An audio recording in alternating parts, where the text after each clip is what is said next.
वक्फ का bill pass हुआ है। आप एक मुस्लिम लीडर हैं बीजेपी से, आपका इस पे क्या विचार? मैं मानता हूँ कि जो लश्कर लूट थी उसकी लंपट छूट पर जो है वो सर्जिकल स्ट्राइक है ये। उसके बाद भी जो ये मदरसा सिस्टम है, आपको लगता है कि दैट ये होना चाहिए? मदरसों से आप मौलाना निकालते हैं, लेकिन जो आप फॉर्मल एजुकेशन है, सिर्फ मदरसे की एजुकेशन करेंगे तो क्या करेगा, कौन नौकरी देगा भाई आप बताओ। सबको समान अधिकार क्यों नहीं दे दिया जाता? क्यों ये माइनॉरिटी, ये क्यों बनाया गया है? कि माइनॉरिटी कौन है? माइनॉरिटी 1% वाला होना चाहिए, आधे % वाला होना चाहिए, 0% वाला नहीं, कौन होना चाहिए? ट्रिपल तलाक का जो आया, इस पे आपका क्या कहना है? वो जो एक क्रिमिनल कम्युनल क्रूर करतूत थी, उसको करेक्ट करने के लिए था। कि बीजेपी हिंदू राष्ट्र बनाना चाहती है। हिंदुस्तान ने उस वक्त कहा हमारा देश पंथ निरपेक्ष देश होगा। ये मुसलमानों के कारण नहीं हुआ है। उस वक्त के जो हिंदू समाज था उसने ये तय किया कि नहीं, हम पंथ निरपेक्षता के रास्ते पे चलेंगे, पाकिस्तान जो भी करना चाहे करे। मोदी जी क्या देश में हिंदुज्म को प्रमोट करते हैं? बिल्कुल नहीं करते। कुंभ हुआ, कुंभ में हजारों करोड़ रुपए का सर ये आयोजन करा गया था। अब हज होता है, उसमें भी जो है वो अरबों खरबों रुपए खर्च होता है। वो कहता है कि धर्म के नाम पर, तो हमारे यहाँ जो है वो फिर अधर्म के नाम पे काम होना चाहिए क्या? बीजेपी ने गोदी मीडिया को खरीद रखा है। कुछ एंकर तो ऐसे हैं कि so hello everyone, welcome back to my YouTube channel, जहां पे मैं आपके लिए अमेजिंग पॉडकास्ट लेके आता रहता हूं। अगर अभी तक आपने मेरे चैनल को सब्सक्राइब नहीं करा है तो चैनल को सब्सक्राइब कर लो, बिकॉज ऐसे पॉडकास्ट बनाने के लिए हमें बहुत सारी मेहनत करनी पड़ती है और आपका एक सब्सक्राइब हमें काफ़ी प्रोत्साहन देता है आगे बढ़ने के लिए। आप मेरे दूसरे यूट्यूब चैनल को भी सब्सक्राइब कर सकते हो, that is the Pratik show clips, जहां पर हम पॉडकास्ट के छोटे छोटे क्लिप्स डालते रहते हैं ताकि आपको शॉर्ट फॉर्म में अच्छी इन्फॉर्मेशन डिलीवर हो जाए। सो जो आज का पॉडकास्ट होने वाला है वो पॉलिटिकल पॉडकास्ट होने वाला है और उसके लिए हमने एक बहुत ही स्पेशल गेस्ट को इनवाइट करा है, that is our former minister Shri Mukhtar Abbas Naqvi ji को, जो कि फॉर्मर मिनिस्टर रह चुके हैं। तो आज उनके साथ हमने चर्चा करी है इंडिया में चल रही माइनॉरिटीज की सिचुएशन के ऊपर, वक्फ बिल के ऊपर कि वक्फ बिल पे उनकी क्या राय है, और उसके अराउंड चल रही सारी कंट्रोवर्सीज के ऊपर हमने चर्चा करी है। बीजेपी पर लगते कंटिन्यूअस एलिगेशंस और उस पर हमने उनसे उनका नजरिया मांगा है कि उस पर वो क्या कहते हैं और आज की चल रही पॉलिटिक्स पर उनका क्या व्यूज है। उन्होंने कुछ बातें बताई हैं जिससे आप भी बहुत कुछ सीख सकते हो अगर आपका पॉलिटिक्स में जरा सा भी इंटरेस्ट है। और इस पॉडकास्ट में आपको मिलने वाला है उनकी इंस्पायरिंग पॉलिटिकल जर्नी के कुछ खास किस्से जो एक्सक्लूसिवली आज इस पॉडकास्ट में आप सुनोगे। तो आज का पॉडकास्ट काफी नॉलेजेबल भी रहेगा और काफी क्वेश्चंस के आंसर भी आपको मिलेंगे, क्योंकि मैंने वो क्वेश्चंस रखे हैं जो आम इंसान के क्वेश्चन होते हैं, एक कॉमन मैन पूछना चाहता है एक नेता से। तो मैंने सारे वही क्वेश्चंस रखे हैं। तो इस पॉडकास्ट में बने रहिए, इस पॉडकास्ट को लास्ट तक देखिएगा, बिकॉज आप बहुत कुछ सीखेंगे। तो मैं मिलता हूं सीधा आपको पॉडकास्ट के अंदर। टिल द टाइम पॉडकास्ट को कंप्लीट करें, and you are watching the Pratik show and you are watching Shri Mukhtar Abbas Naqvi.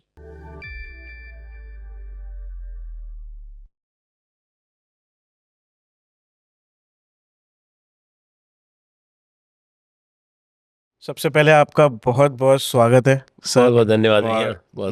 Most welcome है आपका मेरे शो में। बहुत बहुत एंड सर, इस शो का पर्सपेक्टिव यही है कि दैट हम ऑडियंस को कुछ बेटर सिखा सकें, कुछ बेटर नॉलेज दे पाएं around the world, around the politics and everything. बहुत अच्छा है प्रयास, बहुत अच्छा प्रयास है प्रतीक जी, बहुत अच्छा। कोशिश करेंगे सर हम कुछ इस पॉडकास्ट से कुछ व्यूअर्स को कुछ दे पाएं एंड उनको कुछ वैल्यूएबल नॉलेज मिले आज के पॉडकास्ट से, जरूर करंट मुद्दों के ऊपर। जरूर जरूर। So first of all thank you for coming to the show. And मैं चाहूँगा सर, आज मैं आपसे कुछ क्वेश्चंस पूछूंगा, मैं चाहता हूँ आप उस पर रोशनी डालें। एंड कुछ क्वेश्चंस ऑडियंस की तरफ से मेरे पास आए, तो वो सारे क्वेश्चंस भी मैं आपके सामने पुट ऑन करूँगा जरूर। और चाहूँगा कि आप उस पर उत्तर दें एक जनप्रतिनिधि की तरह। तो पहला क्वेश्चन सर यही है, अभी करंट में वक्फ का बिल पास हुआ है एंड वक्फ बोर्ड पे काफ़ी हल्ला मचा, काफ़ी इस चीज़ पर लेके क्रिटिसिज्म मिला बीजेपी को। एंड आप एक मुस्लिम लीडर हैं बीजेपी से, आपका इस पे क्या विचार है ऑन द? देखिए, जो वक्फ का अभी जो एक्ट का जो है संशोधन हुआ है, जो अमेंडमेंट हुआ है, मैं मानता हूँ कि जो लश्कर लूट थी उसकी लंपट छूट पर जो है वो सर्जिकल स्ट्राइक है ये।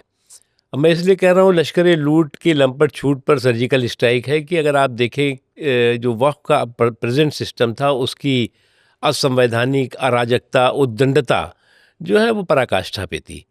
उसको संवैधानिक प्रतिबद्धता के फ्रेमवर्क में लाना, ये जो है वो वक्त के लिए भी अच्छा है और वक्त के लिए भी अच्छा है, क्योंकि कुछ लोगों ने क्या किया था कि वक्त के पूरे सिस्टम को टच मी नॉट बना दिया था, ज़मीन के कानून को आसमानी किताब बना दिया था, और ऐसा दिखाने की कोशिश करते थे कि अगर इसको आप छुई मुई है, अगर आपने छू लिया तो जो है वो आप जल जाओगे। तो इसलिए मैं मानता हूँ ये सुधार जो है वो मुल्क के लिए भी अच्छा है और जिस मज़हब से जुड़ा हुआ इशू है उसके लिए भी अच्छा है। सर वक्फ की ज़रूरत क्या थी? ये बनाया क्यों गया? What is the reason? देखिए, वक़्फ़ का जो है वो अभी कोई अब आज की बात नहीं है। आपको मैं बताऊँ 1895-96 में जो ये प्रिवी काउंसिल थी ब्रिटिश सरकार की, उस प्रिवी काउंसिल ने कि उसकी जुडिशियल कमेटी थी, उसकी एक जजमेंट हुआ इसी वक़्फ़ के सिस्टम को लेकर। राइट। और उस जजमेंट में उसने लिखा कि ये जो सिस्टम है, वक़्फ़ का सिस्टम, वो सर्वाधिक बुरा और हानिकारक है, और उसके अलावा कहा कि अवैधानिक है। तो उसको लेकर के जब जजमेंट हुआ तो कई देशों ने, जो उस वक्त ब्रिटिश में केवल भारत ही नहीं था बल्कि कई देश उसके अंदर आते थे, उन्होंने अपने देश में सुधार किया। लेकिन भारत में जिन्ना एंड कंपनी थी, उस समय कुछ और कट्टरपंथी लोग थे, उन्होंने एकजुट होकर के इसके खिलाफ एक अभियान और आंदोलन शुरू कर दिया। बाद में उसका नाम दिया खिलाफत आंदोलन। हम भी बचपने से समझते थे खिलाफत आंदोलन मतलब कि स्वतंत्रता संग्राम था, जबकि वास्तविकता थी कि खिलाफत आंदोलन जो है वो जो टर्की के जो है वो खलीफा था अतातुर्क, उसकी जो है वो खिलाफत की रक्षा के लिए आंदोलन हो रहा था। लेकिन उसमें वक्फ का तड़का लगा दिया गया था। तो वक्फ के तड़के की वजह से जो है वो फिर उस वक्त अंग्रेज़ों ने मिलजुल करके जिन्ना से जो है वो साठगांठ करके जो है वो एक शायद 1913 या 14 में एक वक्फ वैलिडेशन एक्ट बना। उसके बाद वो 23 में जो है वो मुसलमान वक्फ एक्ट बन जाता है। फिर बाद में जो है वो शरीयत लॉ बन जाता है, जिसे मुस्लिम पर्सनल लॉ बाद में कहते हैं। तो ये सारी चीज़ें हुई और उसने जो है विभाजन का बीज बोया और विभाजन की विभीषिका देश ने देखी। तो मैं मानता हूँ कि ये एक बहुत दिनों से कुछ जो निहित स्वार्थी लोग हैं, उनकी ये कोशिशें रही हैं, लेकिन ये सुधार जो उसके बाद भी 3-4 हुए हैं, अमेंडमेंट हुए हैं, लेकिन वो अमेंडमेंट जो है वो उस समय जो जिन्ना के टाइम का था 1913 से लेके या 23 का जो एक्ट था, लगभग उसी की कॉपी पेस्ट जैसा था। तो इसीलिए ये मोदी जी के समय में जो हुआ है, मैं मानता हूँ कि ये जो है वो आस्था के संरक्षण और व्यवस्था के सुधार का ये कानून है। इसीलिए मोदी जी के लिए कहते हैं ना, वही हकदार है किनारों के जो बदल दे बहावदारों के। तो जो धारा चल रही थी उसकी बहाव को बदल करके सुधार के रास्ते पे देश चल रहा है। ये जो वक्फ बोर्ड था सर, इस पे अपोजिशन बहुत नाराज़ है। अपोजिशन का कहना है कि तो भाई ये तानाशाही है, आप कुछ भी कर सकते हैं कि आप अगर आपके हाथ में देश की डोर है तो आप कुछ भी कर सकते हैं। आप ये बदल देंगे, आप कभी नाम बदल देंगे, आप कभी कुछ भी कर सकते हैं। ये एक हिंदू राष्ट्र बनाने की एक साजिश है, माइनॉरिटीज़ को दबाने की एक साजिश है। इस पे आपका क्या कहना है? देखिए, ऐसा है कि संसद में तो चुप्पी थी बहुत से लोगों की इसमें, और सड़क पे चुहल कर रहे हैं। अब क्या हुआ है कि इनकी जो है वो संसद के अंदर तर्कों की कंगाली ने सड़क पे इन्हें कुतर्कों का मवाली जैसा बना दिया है, और उसी का नतीजा है कि आप हिंसा को प्रश्रय दे रहे हैं, अराजकता को प्रश्रय दे रहे हैं, हुड़दंग हो रहा है उसको जो है वो आप प्रमोशन दे रहे हैं, प्रोटेक्शन दे रहे हैं। ये चीज़ें हैं, एक चीज़। दूसरी चीज़ ये है कि इस वक्त के अमेंडमेंट से जो है वो जो चोट किसको लगी है, चोट लगी है जो लश्कर तबाही है, और चीख कहाँ निकल रही है, लश्कर तुष्टीकरण की। तो जो चोट लगी है लश्कर तबाही की को, और चीख निकल रही है लश्कर तुष्टीकरण की। उस तुष्टीकरण वाले जो है सभी इकट्ठा होकर के कर रहे हैं कि इनको लगता था कि इन्होंने जो वक्फ के पूरे लूट के छूट का लाइसेंस दे रखा था, और उस लाइसेंस पे जो है वो अब नाकेबंदी हो गई। उस लाइसेंस की नाकेबंदी से इस जो लूट लाट साहब लोग हैं उनकी जो है वो इकट्ठा हो गए हैं इस वक्त, लामबंदी हो गई है उनकी। अच्छा सर, एक चीज़, जितने ये लॉज हैं जो मुस्लिम रिलीजन से रिलेटेड हैं, चाहे वो ट्रिपल तलाक हो या फिर वक्फ बोर्ड आया, ऐसे कई सारे जो लॉज बने हुए हैं, एक्चुअली बहुत सारे जो मुस्लिम कंट्रीज़ हैं उधर भी ये चीज़ें नहीं हैं अब, बट इंडिया में काफ़ी टाइम से चलती आ रही हैं। और जब बीजेपी या फिर कोई करंट गवर्नमेंट इस पे एक्शन ले रही है तो मुस्लिम की बहुत बड़ी एक कम्युनिटी है जो उससे नाराज़ भी है, और बहुत बड़ी कम्युनिटी है जिसको फ़ायदा भी हो रहा है, वो खुश भी है। ट्रिपल तलाक का जो आया, जो इम्प्लीमेंट हुआ था सर, इस पे आपका क्या कहना है? दैट मेरे हिसाब से तो ये बहुत अच्छा हुआ।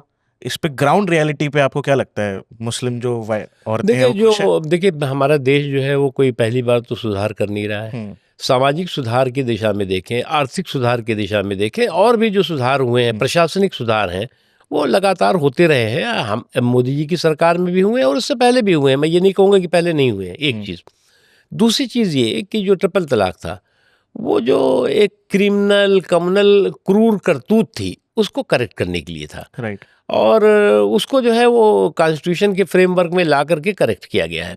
उसमें कितनी कमी आई, कितनी कमी नहीं आई, वो एक बहस का विषय है। हुँ, दूसरी चीज़ ये कि जो मुस्लिम कानून नहीं कह सकते। देखिए कोई भी कानून अगर पार्लियामेंट बनाती है, संसद, देखिए देश जो है वो संविधान से चलता है, यहाँ शरीयत से तो नहीं चलता। बिल्कुल, तो जो पार्लियामेंट बनाती है वो मुल्क का कानून होता है, मुसलमानों के लिए कानून नहीं होता। राइट, जैसे वक्फ वाला का भी कानून जो है मुसलमानों के लिए कानून नहीं है, वह मुस्लिम मुल्क के लिए कानून है। बिल्कुल, और मुल्क के लिए जो है वो मुल्क का भी भला होगा और उस मज़हब का भी भला होगा जिससे उसको तो जुड़ा होगा वो। हुँ, तो मैं मानता हूँ कि इसको लेकर के जो कुछ लोगों की हमेशा एक कोशिश रहती है कि हर संवैधानिक सुधार पर सांप्रदायिक वार करो। हुँ, और क्रिमिनल कॉन्स्पिरेसी का जो है वो चोला और जो है वो झोला लेकर के और माहौल ख़राब करना, देश में बिखराव टकराव का एक माहौल खड़ा करना, ये कोशिश रहती है। मुझे लगता है इस बार वो सफल नहीं होगी।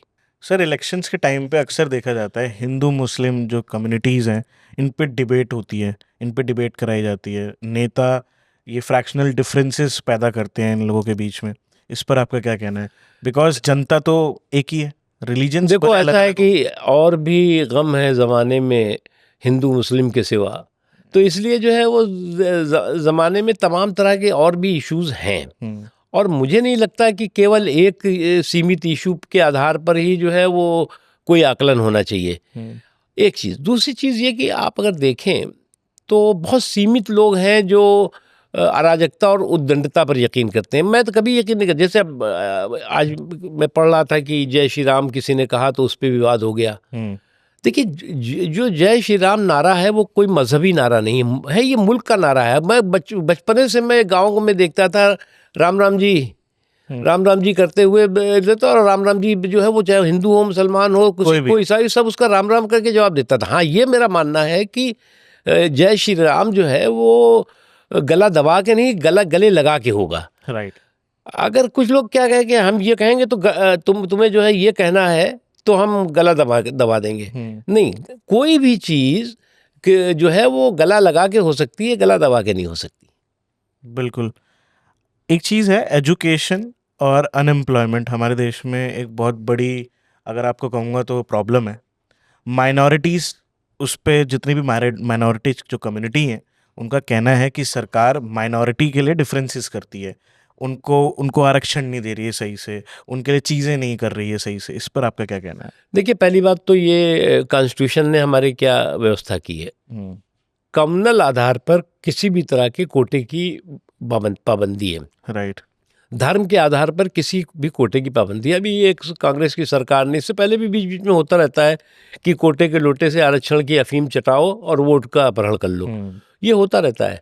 अभी किसी ने कहा कि साहब कोटा ही नहीं, बल्कि उन्होंने कहा कि कॉन्ट्रैक्ट में भी कोटा हमने कर दिया। हुँ, तो ये तो शुद्ध रूप से कॉन्स्टिट्यूशन के कॉन्ट्रैक्ट किलिंग की कोशिश है कि आप जो है वो, एक तो आप मजहबी आधार पर कोटे की बात कर रहे हैं, उसके बाद मजहबी आधार पर कॉन्ट्रैक्ट की भी बात कर डाली आपने। तो मुझे लगता है कि ये चीज़ें जो है वो ना तो कई बार कई राज्यों ने ऐसा करने की कोशिश की, लेकिन कोर्ट ने उसको जो है वो ख़त्म कर दिया, उसको रोक दिया। राइट। सर आप मैंने आपके बारे में जब मैं रिसर्च कर रहा था तो मैंने पढ़ा आप ऑथर भी हैं, आपने किताबें भी लिखी हैं, आप लिखते भी हैं। ये शौक आपके अंदर कैसे डेवलप देखिए हुआ? मैं शुरू से ही लिखने पढ़ने का मेरा एक शौक़ रहा है। तमाम जो है वो जो ज्वलंत घटनाएं हैं उसको भी लिखता रहता हूँ। हुँ, उसके अलावा जो है फ़िक्शंस वगैरह से संबंधित कुछ नावलें हैं मैंने, जैसे कि राजलीला एक लिखी थी, वो काफ़ी अच्छी पॉपुलर हुई थी। और उसके अलावा जो है वो दंगे से संबंधित एक हम्म। थी, उस कई ऐसी थी, साइबर सुपारी थी, वो कई और इस तरह की लिखते रहते हैं। अच्छा, मतलब ये आपको एक लिखने पढ़ने का शौक। हाँ, जब भी टाइम मिलता है तो उस टाइम पे मैं कोई इस पे गेम नहीं खेलता। जो है वो आजकल मोबाइल पे गेम होता है, तो वो गेम नहीं खेलता। हमारे भी कई साथी देखता है, मेरे फ्री हो गए खेलते रहते हैं, वो नहीं। मैं उस उँगली का इस्तेमाल जो है लिखने में और लेखनी में करता हूँ। अच्छा सर, मैं जब आपके बारे में रिसर्च कर रहा था तो मैंने देखा आप 1975 में ही पॉलिटिक्स में आ गए थे। एंड 1975 में जब आप पॉलिटिक्स में आए तो आपकी उम्र सिर्फ 17 साल थी, जी। 17 ईयर्स की एज में। हाँ, बिल्कुल प्रतीक जी, मैं क्या है कि मेरा ये सौभाग्य है कि मैं जो है वो बहुत शुरू से ही उस वक़्त जो है वो हिंदुस्तान के क्रांति के दूसरे जो है वो आज़ादी की क्रांति चल रही थी। इमरजेंसी श्रीमती इंदिरा गांधी ने लगाई, उसके बाद जो है लोकनायक जयप्रकाश नारायण की समग्र क्रांति आंदोलन हुआ। हम्म। तो हम लोग कॉलेजेस में थे, तो इस कॉलेज से यूनिवर्सिटीज़ के स्टूडेंट्स, यूथ उस आंदोलन में कूद पड़े थे। जैसे कभी आज़ादी के आंदोलन में भी लोग कूदे थे। तो काफ़ी यातनाएँ भी हम लोगों को झेलनी पड़ी, जेल भी गए जेल भी जाना इमरजेंसी पड़ा। में। तो एक तरह से वो शुरुआत हुई है, और उसके बाद जो है वो फिर कारवां बढ़ता चला, और लोग मिलते ही रहे, तो फिर जुड़ता गए, घट आगे-आगे बढ़ते गए, फिर चुनाव लड़ा भी, हारे भी, जीते भी, सारी चीज़ें हुई। जीत और हार से आप क्या सीखते हैं जिंदगी में सर? कई बार आपको बहुत अच्छी जीत भी मिली है, कई बार हार का भी सामना करना पड़ा है। जीत और हार से आपने क्या सीखा अपनी देखिए, लाइफ मैं मानता हूँ कि कोई भी जीत किसी भी क्षेत्र में जो है वो चाहे वो राजनीतिक क्षेत्र में हो, चाहे सामाजिक क्षेत्र में हो, चाहे बिज़नेस के क्षेत्र में हो, चाहे खेल के क्षेत्र में हो, या किसी भी क्षेत्र में हो, में? राइट। जो है वो हर जीत और हार सबक और संदेश होती है। क्या बात है। और जीत का जहाँ अपना जो है वो ग्लैमर होता है, हम्म। वहीं हार का अपना ग्रेस होता है। राइट। मतलब कभी-कभी मैं देखता हूँ कि जहाँ हार हुई तो उसके बाद कुछ लोग जो है उस पे कभी ईवीएम पे ठीकरा फोड़ने लगेंगे, कभी कहेंगे साहब ये पिच ठीक नहीं थी, हम्म। तो कभी कहेंगे कि जो है वो ये जो है वो माहौल हमारे जो है वो विपरीत नहीं था, मौसम ठीक नहीं था, ये सारी चीज़ें। तो जीत का अपना ग्लैमर है, लेकिन हार का ग्रेस है। जो आदमी व्यक्ति या जो भी इस व्यवस्था हम्म। जीत को ग्लैमर के साथ-साथ हार के ग्रेस की हकीकत को समझेगी, वो कभी भी जो है वो हताश और निराश नहीं हो। जब आप जनप्रतिनिधित्व करते हैं लोगों के लिए, आप जब लोगों के लिए खड़े होते हैं, जब आप लोगों के लिए पार्लियामेंट में काम करते हैं इन पॉलिटिक्स सर, तो आपका पर्सपेक्टिव क्या रहता है फॉर लाइफ? देखिए, मैं आपको बताऊँ प्रतीक जी, मेरा ये सौभाग्य है, इतनी कम एज में, मैं कम ही एज कहूँगा कि 60s में कोई वो नहीं होता। मैं अटल जी की सरकार में इंफॉर्मेशन ब्रॉडकास्टिंग मिनिस्टर था। राइट। इन पार्लियामेंट्री अफेयर मिनिस्ट्री देखी मैंने। उसके अलावा जो है मोदी जी की दोनों सरकार में मैं कैबिनेट में मिनिस्टर था, पार्लियामेंट्री अफेयर भी देखता था। राइट। तो मेरा ये सौभाग्य रहा कि लगातार जो है वो पार्टी में भी और सरकार में भी राइट। जो है वो हिस्सेदारी, भागीदारी करने का मौका मिला। लेकिन मैं एक जो भी पॉलिटिकल फील्ड में लोग हैं, क्योंकि राजनीतिक, देखिए पहले राजा महाराजा हुआ करते थे। राइट। फैक्ट ये है कि जो है वो जनतंत्र में जो है वो लोकतंत्र में जो है वो राजशाही नहीं चलती, ये बात सही है। लेकिन उस समय के जो राजा महाराजा थे, लगभग उसी का जो है वो आज जो है वो जनता चुन करके अपना राजा तय करती है और राइट। उसके वजीर तय होते हैं। राइट।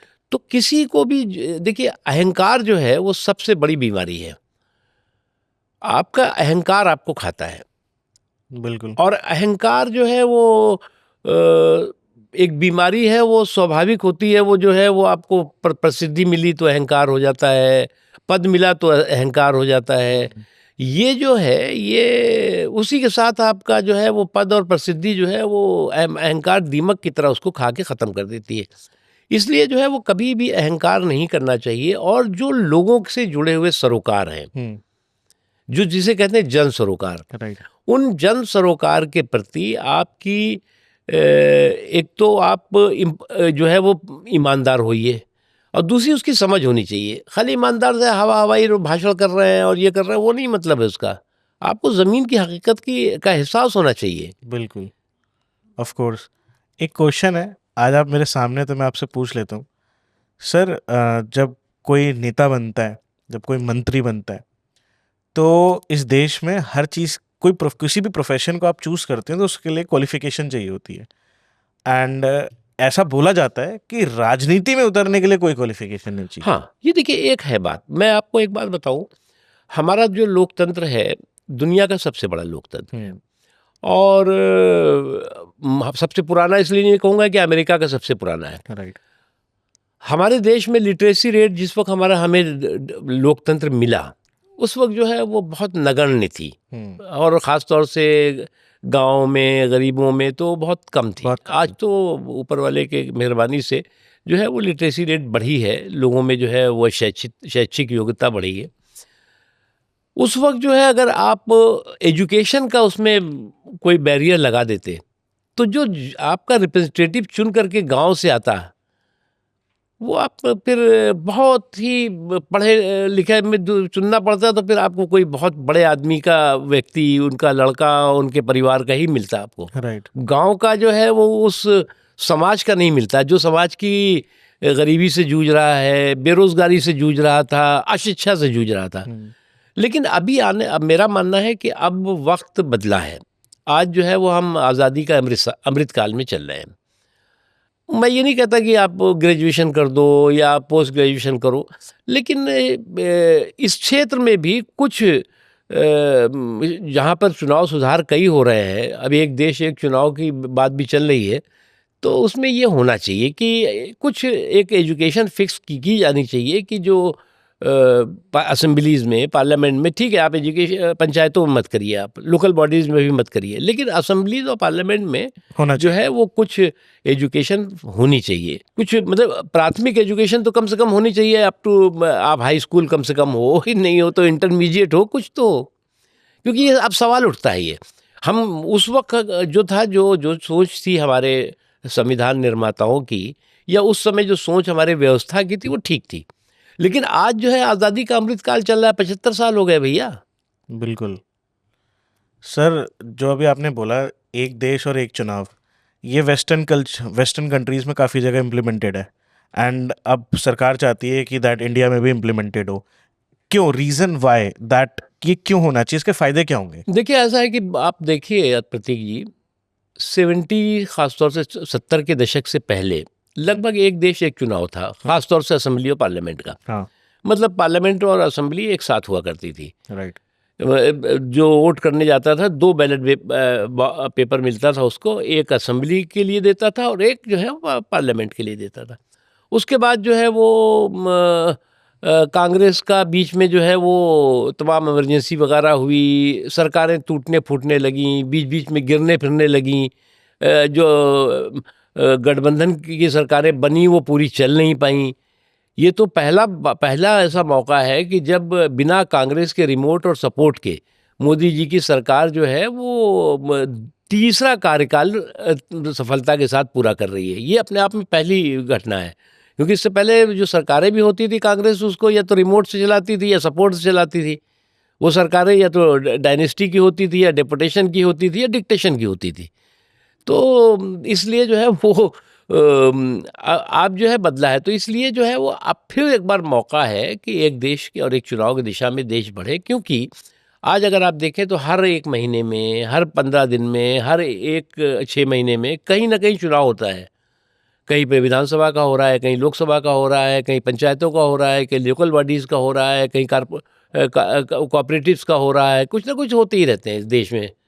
ये तो हमारा देश है, लोग डेमोक्रेटिक कंट्री है, इसलिए जो है कम से कम असेंबलीज और पार्लियामेंट के चुनाव एक साथ हों, ये जो है वो देश पर भी बोझ कम होगा और चुनावी प्रक्रिया के प्रति लोगों का विश्वास भी बनेगा। बिल्कुल। सर, 1991 में एक लॉ पास हुआ था, places of worship act, and अब इसको चेंज को लेके इसके लिए डिमांड हो रही है, तो इस पे आपका क्या पॉइंट ऑफ व्यू है? देखिए, प्लेसेस ऑफ वर्शिप एक्ट को लेकर के कई तरह की कंट्रोवर्सी हुई। अब एक बात मैं आपको बताऊं, जिस वक्त जो है वो देश आज़ाद हुआ तो तमाम ऐसे धार्मिक स्थल थे, हिंदुस्तान में भी थे, तमाम ऐसे लोग थे, लगभग 7 करोड़ के इर्द गिर्द हिंदू और मुसलमान दोनों थे। जो हिंदू यहाँ पे मुसलमान थे वो पाकिस्तान चले गए बंटवारे के बाद। बिल्कुल। लगभग 7 ही करोड़ के हिंदू और सिख वहाँ से हिंदुस्तान आ गए। जो वहाँ से आए वो अपना सब कुछ, ज़मीन जायदाद, खेत खलिहान, अपने धार्मिक स्थल से सब छोड़ के आ गए। जो यहाँ से गए वो भी जो है वो सब कुछ अपना छोड़ के गए, लेकिन उनके क्योंकि इतना ज़्यादातर उस वक्त बहुत बड़ी संख्या थी मुसलमानों की, मेरी समझ से 11 करोड़ के इर्द गिर्द उस वक्त जो है वो मुसलमानों की जनसंख्या थी, जो अनडिवाइडेड हिंदुस्तान था उसमें। तो जो वहाँ से आए तो उनको जो है वो यहाँ पर जो एडमिनिस्ट्रेशन उस वक्त था उसने कहीं पे ठहरा दिया, कहीं पे वो कह दिया कि साहब यहाँ रुक जाओ, यहाँ रुक जाओ। और जो यहाँ से वहाँ गए उनको जो इनकी छोड़ी हुई जगह थी, जो हिंदू और सिखों ने छोड़ करके वो हिंदुस्तान आए थे, उनकी जगह भी है, वो आज मालिक हैं। और ये जो है वो आज यहाँ पर जो हिंदू आए या सिख आए वो उन जगहों पे किराएदार भी नहीं है, बल्कि इनलीगल ऑक्यूपेंट की तरह से कहे जाते हैं। अब प्लेसेस ऑफ वर्शिप एक्ट को लेकर के उस वक्त बहुत हड़बड़ी में चौतरफा गड़बड़ी हुई है। आप जो है वो प्लेसेस ऑफ वर्शिप एक्ट को जो है वो कैसे आप फिक्स कर सकते हो कि साहब ये जो है इसको आप टच नहीं करेंगे। हाँ, ये जो है वो किसी भी विदेशी आक्रांता ने अगर उसने अपनी क्रिमिनल कम्युनल क्रूर करतूत के ज़रिए जो है उसको ख़राब किया है, परेशान किया है, तोड़ फोड़ मचाई है, तो कहते नहीं जी इस प्लेसेस ऑफ वर्शिप एक्ट का ये हो गया। अब 95 से पहले, 94 से पहले, 91 से पहले वाले तो आप टच नहीं कर सकते। तो ये थोड़ी हड़बड़ी में हुई, उसकी वजह से कई तरह के नए विवाद खड़े हो गए। एक बहुत बड़ा आरोप लगता है बीजेपी के ऊपर, और ये क्वेश्चन मेरे पास जनता की तरफ से कुछ क्वेश्चंस आए हैं जो एलिगेशंस लगते हैं बीजेपी के ऊपर। एक सबसे बड़ा एलिगेशन सर ये है कि बीजेपी हिंदू राष्ट्र बनाना चाहती है, अखंड भारत बनाना चाहती है, और जो माइनॉरिटीज़ इसमें रहती हैं उनके ऊपर अब उनको दिक्कतों का सामना करना पड़ रहा है। इस पर आपका क्या कहना है? देखिए स्टीव, ये एक बात मैं बताऊं आपको, हिंदुस्तान कभी भी पाकिस्तान की कार्बन कॉपी नहीं बन सकता। हिंदुस्तान पाकिस्तान की कभी भी जो है वो उस तरह की व्यवस्था जो इस्लामिक व्यवस्था वहाँ की है वहाँ यहाँ नहीं बन सकता, क्योंकि हिंदुस्तान के लोगों के डीएनए में टॉलरेंस है, हिंदुस्तान के लोगों के डीएनए में पंथ निरपेक्षता है। और जिस वक्त हिंदुस्तान के लोगों ने पंथ निरपेक्षता को चुना है तो किसी ने उनके ऊपर दबाव नहीं डाला था। उस वक्त उनके पास दो ऑप्शन था, जो पाकिस्तान के पास भी ऑप्शन था। पाकिस्तान ने अपने देश में इस्लामी झंडा फहराया और कहा हमारा देश इस्लामी देश होगा। हिंदुस्तान ने उस वक्त कहा हमारा देश पंथ निरपेक्ष देश होगा। ये मुसलमानों के कारण नहीं हुआ है। उस वक्त के जो हिंदू समाज था उसने ये तय किया कि नहीं, हम पंथ निरपेक्षता के रास्ते पे चलेंगे, पाकिस्तान जो भी करना चाहे करे। और उसका नतीजा हुआ कि समाज के सभी वर्ग एकजुट होकर के और देश के निर्माण में हिस्सेदार भागीदार बने। अब क्या हुआ कि 2014 के बाद एक बहुत बड़ी इस तरह का जो गुमराही गैंग था उसने क्या प्रचार किया कि अब नरेंद्र मोदी जी को जनता ने जनादेश दे दिया है, अब तो देश में लोकतंत्र भी खतरे में आ जाएगा, पंथ निरपेक्षता भी खतरे में आ जाएगी, संविधान भी खतरे में आ जाएगा, मुसलमान भी खतरे में आ जाएगा, सिख भी खतरे में आ जाएगी, सारी चीज़ें की। और याद होगा कि अवार्ड वापसी अभियान पहले शुरू हो गया। मोहनजोदड़ो हड़प्पा की खुदाई से निकाल के अवार्ड दिखाए जाने लगे कि भैया अंग्रेज़ों ने हमें दिया है, मुगलों ने हमें दिया है, मोदी जी वापस दे करने जा रहे हैं। उसके बाद जो है वो उससे नहीं हुए तो आपको याद होगा कि लगभग 54 अफ्रीकन देशों के राष्ट्राध्यक्ष भारत में थे उस समय, और वो भारत में इन्वेस्टमेंट की बात कर रहे थे, भारत के निर्माण में अपनी हिस्सेदारी भागीदारी की बात कर रहे थे सारी। उस वक्त क्या हो रहा था? उस वक्त कह रहा था कि देश में हमारा देश इंटॉलरेंट हो गया है, हमारे देश में माइनॉरिटीज़ खतरे में आ गई हैं। उन अफ्रीकन कंट्रीज़ में बहुत से इस्लामिक कंट्रीज़ के लोग थे। मुझे उस वक्त एक राष्ट्राध्यक्ष थे, उन्होंने मुझे कहा खाने के समय कि ब्रदर ये क्या हो रहा है, व्हाट इज़ गोइंग ऑन, हम लोग तो यहाँ से आए, ये सब क्या टीवी पे चल रहा है? तो हमने कहा कि nothing, it's only political Zimik, ये एक राजनीतिक शगुफेबाजी है, इससे ज़्यादा कुछ नहीं है। और ये चलता रहा, इसलिए मोदी बैशिंग की सनक भारत बैशिंग का साजिश का रूप ले चुकी है। और उसी का नतीजा है कि अगर आप देखें देश विदेश में भारत के लिए दुष्प्रचार, अलग अलग तरह के दुर्भावना से भरी हुई बातें करना, ये करते रहो। उसी का ये है कि अब सब माइनॉरिटीज़ खतरे में है। अरे भैया कैसे माइनॉरिटीज़ खतरे में? क्या माइनॉरिटीज़ हिंदुस्तान की किसी पेड़ पे चिड़िया की तरह बैठी, क्या कोई हिला देगा और उड़ जाएंगे? अरे 20-25 करोड़ माइनॉरिटी हैं, और वो उनको यहाँ के उनके सामाजिक, आर्थिक, धार्मिक जो उनके अधिकार हैं उसकी संवैधानिक सुरक्षा है, कॉन्स्टिट्यूशनल गारंटी है, कॉन्स्टिट्यूशनल सिक्योरिटी है। और उसी का नतीजा है कि जब पाकिस्तान और हिंदुस्तान बटा तो यहाँ पर जो है माइनॉरिटीज़ जो है वो लगभग 8% थी। आज जो है वो लगभग मतलब मुसलमान के अलावा जो है और भी सब मिला के तो 20% के 19% के हो गए। 20%। तो आज मतलब ये है। और वहाँ पाकिस्तान में क्या हुआ था, पाकिस्तान में उस वक्त 24% थे, आज 1% भी नहीं रह गए।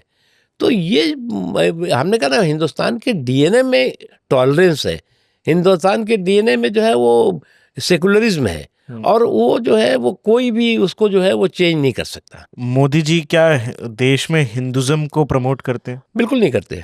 देखिए, मोदी जी जो है वो ऐसी शख्स है या ऐसी शख्सियत है जो, मैं आपको आपके कार्यक्रम में मैं किस्सा बताता हूँ आपको, शायद हो सकता है पहली बार मैं बता रहा हूँ किसी सार्वजनिक कार्यक्रम में। मैं जो है वो ये बात होगी 2002 की। Right sir. मैं भारतीय जनता पार्टी का उस वक्त जनरल सेक्रेटरी था। मोदी जी के साथ मुझे सेक्रेटरी के तौर से भी काम करने का एक मौका मिला था। तो उस वक्त जो है वो अटल जी की सरकार थी, और प्रेसिडेंट ऑफ इंडिया के चुने जाने के लिए जो है वो सर्च हो रही थी कि किसको चुना जाए, किसको चुना जाए। तो मैं लोधी स्टेट में रहता था। मोदी जी का सुबह फ़ोन आया कि भाई कोई कैंडिडेट मिला तुम लोगों को? तो मैंने कहा कि नहीं, अभी तो कोई नहीं, कर रहे होंगे अटल जी वगैरह, चर्चा कर रहे होंगे। तो उनका, मैं तुमको एक नाम बताता हूँ, तुम एक बार, तुम्हारे साथ मैं मिला भी हूँ, जो साइंटिस्ट हैं कलाम साहब, उनका नाम रखो। तो मैंने कहा कि कलाम साहब, ये तो आपने नाम तो अच्छा लिया है, लेकिन, तो बोले रखो, आप अटल जी से बात करो। हमने कहा आप करिए नहीं, बोले तुम जनरल सेक्रेटरी हो, आप बात करो। तो मैंने अटल जी को ये बात, और प्रमोद महाजन जी थे उस समय, उनको बताया ये बात। तो उनका कि हाँ यार ये बात तो है, क्योंकि हमारे पास नंबर इतने नहीं थे उस वक्त। नंबर 1 एक तो ये था इम्पोर्टेंट, कि हमारे पास इतने नंबर नहीं थे कि अकेले बीजेपी जो है वो प्रेसिडेंट चुन लेती। तो अटल जी भी मान गए। फिर अटल जी ने उनसे फ़ोन से बात करी, कलाम साहब से। तो फिर मैंने कलाम साहब को ये बताया कि your name is propose by Gujarat chief minister mister Narendra Modi. आपके नाम की संस्तुति और आपके नाम का सुझाव जो है वो नरेंद्र मोदी ने दिया। तो आपको याद होगा कि जैसे ही वो प्रेसिडेंट ऑफ इंडिया चुने गए, तो सबसे पहले वो गुजरात की उन्होंने विजिट की थी। और उसके बाद उसमें मुलायम सिंह यादव जी भी, लालू यादव जी भी, कांग्रेस ने, सबने मिल करके सपोर्ट किया। राइट। मोदी जी की ये सोच है, और इसीलिए देखिए, उनको जो पहला उनकी सुझाव दिया, उन्होंने एक मुस्लिम को राष्ट्रपति बनाने का दिया। दूसरा जो उनका मौका मिला, उनके बनाने की स्थिति बनी, तो उन्होंने जो है एक दलित को, रामनाथ कोविंद जी को जो है वो देश का राष्ट्रपति बनाया। और तीसरा मौका मिला तो एक आदिवासी, एक ट्राइबल को, द्रौपदी मुर्मू जी को जो है वो देश का राष्ट्रपति बनाया। तो ये उनकी सोच है, और मुझे नहीं लगता है कि इसमें कोई संकीर्णता है या कोई वो है। हाँ, ये बात सही है कि उन्होंने आने के बाद जो सांप्रदायिक तुष्टीकरण का छल था, उसको समावेशी सशक्तिकरण के बल से ध्वस्त किया है, और इसलिए उन्होंने कभी भी उनके विकास का मसौदा वोट के सौदे से दूर रहा है। एक्चुअली ये क्वेश्चन जो मैंने आपसे पूछा था, इसलिए पूछा था, अभी होली का त्यौहार था, एंड होली के त्यौहार पे अभी वृंदावन में एक चीज़ हो रही थी कि दैट उसी दिन सेम डे ईद पड़ रही थी, कुछ शायद ओकेजन था, एंड ये बोल दिया गया था कि आप घर के अंदर रहेंगे, आप बाहर आके नमाज नहीं पढ़ेंगे, क्योंकि हमारा त्यौहार है, हम नहीं चाहते कि कोई कॉन्फ्लिक्ट हो। एंड इस चीज़ पर मुस्लिम्स बहुत भड़के थे, एंड उन्होंने बहुत कोशिश करी गई कि ये चीज़ें ना हो, ये रेशनल डिफरेंसेस हमारे देश में क्रिएट ना करें, राम मंदिर का बनना। एंड उसके बाद माइनॉरिटीज़, अगर देखे जाए मुस्लिम माइनॉरिटी की बात करूं, तो उसके ऊपर, उनके एक्ट्स के ऊपर काफ़ी ज़्यादा चेंजेस करना, उन्हीं के ऊपर चेंजेस होते जा रहे हैं। ये सारी चीज़ें, ये लोग बोलते हैं, इस तरफ इशारा करती है कि दैट मोदी जी हिंदुज़म को ज़्यादा प्रमोट करते हैं, या फिर मुस्लिम, जो जिन शहरों के नाम मुस्लिम उससे थे, उनका नाम चेंज कर देना। देखो, ऐसा है कि कुछ लोग थे जो वक्त के सांचे में ढल गए, और कुछ लोग हैं जो वक्त के ढांचे बदल गए। तो आप या तो वक्त के सांचे में ढल के रहो कि साहब हमें तो वोट चाहिए, हमें तो जो है वो कोई सुझाव बदलाव नहीं करना है, तो वो उससे तो देश नहीं चलेगा, नंबर 1। दूसरी चीज़ ये कि आपने कहा कि नमाज की बात, या जो धार्मिक और भी आयोजन होते हैं उसकी बात, जो एडमिनिस्ट्रेशन होता है, ये आज से नहीं, हमेशा होता रहा है। हमने हमेशा शुरू से ही देखा है, जो एडमिनिस्ट्रेशन होता है उसकी कोशिश होती है कि किसी तरह का तनाव ना हो, किसी तरह का दंगा ना हो, फसाद ना हो, और उसके लिए जो है वो दोनों समुदायों को एहतियात बरतने के लिए कहता है। अब आपने देखा होगा, ईद में ईद की नमाज भी खूब हुई, पूरे जुनून और जज्बे के साथ हुई, होली भी जो है वो पूरे जुनून और जज्बे के साथ हुई, कहीं पे दंगा फसाद और हाहाकार हंगामा नहीं हुआ। एक चीज़, ये जो हाहाकार हंगामा करने वाले ये जो मुट्ठी भर लोग हैं, इनको कोई ये होली, दिवाली, ईद का वो नहीं है, मुहर्रम का वो नहीं है, वो तो कर रही थे, कभी भी करेंगे, उनका तो धंधा है ये, दंगा उनका धंधा बन गया है। आप अगर देश के हालात देखोगे सर, बहुत डेवलपमेंट ज़ोरों शोरों से बढ़ रही है। मैं देखता हूँ देश बहुत बदल गया है इस 20 सालों के अंदर। देश में बहुत सारे चेंजेस आए हैं सर, बट आज भी जो डेवलपमेंट की रफ्तार है वो उतनी पीक पर नहीं है। एंड जो चेंजेस हो रहे हैं, अगर वो पैसा, लोगों को कहना है कि अगर धर्म की राजनीति छोड़कर अगर वो पैसा डेवलपमेंट में लगाया जाता तो शायद देश का ज़्यादा भला होता। जैसे अभी कुंभ हुआ, कुंभ में हज़ारों करोड़ रुपए का सर ये आयोजन करा गया था, हज़ारों करोड़ रुपए लगाए गए। लोगों का कहना है अगर वो अच्छी रोड बनाने में या शिक्षा देने में या मेडिकल केयर को सपोर्ट करने में करा जाता तो वो ज़्यादा बेस्ट रहता। इस पर आपका क्या कहना है? देखिए, ये कुंभ का जहाँ तक सवाल है, सनातन आस्था का सर्वश्रेष्ठ समागम था, और पूरी सुरक्षा के साथ, सुविधा के साथ संपन्न होना, ये एक अपने आप में मैं मानता हूँ कि बेहतरीन इसका उदाहरण है। कुंभ आज से तो नहीं हो रहा है, कुंभ जो है वो सैकड़ों साल से हो रहा है, हजारों साल से हो रहा है। राइट। है, पंडित जवाहरलाल नेहरू जब थे और इलाहाबाद यानी आज प्रयागराज जो है उसके वहाँ से वो मेंबर ऑफ पार्लियामेंट थे और प्रधानमंत्री भी बन गए, तो उन्होंने खूब घूम घूम करके और उसकी देखभाल की थी और उसकी तैयारियों का जायज़ा लिया था।